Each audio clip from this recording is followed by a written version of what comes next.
શહેરના નવાગામ પાસેથી રહેણાંક મકાનમાંથી કિંમત ₹55,650નો ભારતીય બનાવટના વિદેશી દારૂ ઝડપી પાડતી છોટાઉદેપુરની એલસીબી ઝોસ અંદર દારૂ પકડતી હોય તો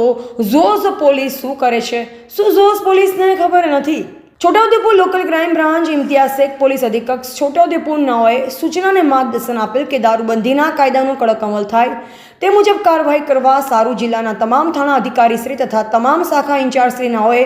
પ્રોહિબિશનની ગેરકાયદેસર પ્રવૃત્તિ હેરાફેરી સદંતર રીતે નેસ્તનાબૂદ થાય તે રીતની સૂચના કરેલ, જે અન્વયે VS Gavit police inspector local crime branch Chhotaudepur નાઓએ સૂચના કરેલ, જે અન્વયે એલસીબી સ્ટાફના પોલીસ માણસો ઝોસ પોલીસ સ્ટેશન વિસ્તારમાં પેટ્રોલિંગમાં હતા. દરમિયાન ખાનગી બાતમીદાર થકી બાતમી હકીકત મળેલ કે કિસાન પોતાના રહેણાંક મકાનમાં પ્રોહિબિશન મુદ્દામાલ સંતાડી રાખેલ છે, જે હકીકત આધારે નવાગામ હોળી ફળિયા ખાતે રહેણાંક મકાનમાં પ્રોહિબિશન રેડ કરતા ભારતીય બનાવટના વિદેશી દારૂ કિંમત ₹55,650નો મુદ્દામાલ પકડી પાડી પ્રોહિબિશનનો ગણનાપાત્ર કેસ શોધી કાઢી ઝોસ પોલીસ સ્ટેશનમાં ગુનો રજીસ્ટર કરાવી કાયદેસરની કાર્યવાહી હાથ ધરવામાં આવેલ છે. કબજે કરવામાં આવેલ મુદ્દામાલ પૈકી ભારતીય બનાવટના વિદેશી દારૂની બોટલ નંગ 210 પકડવાનો બાકી સમ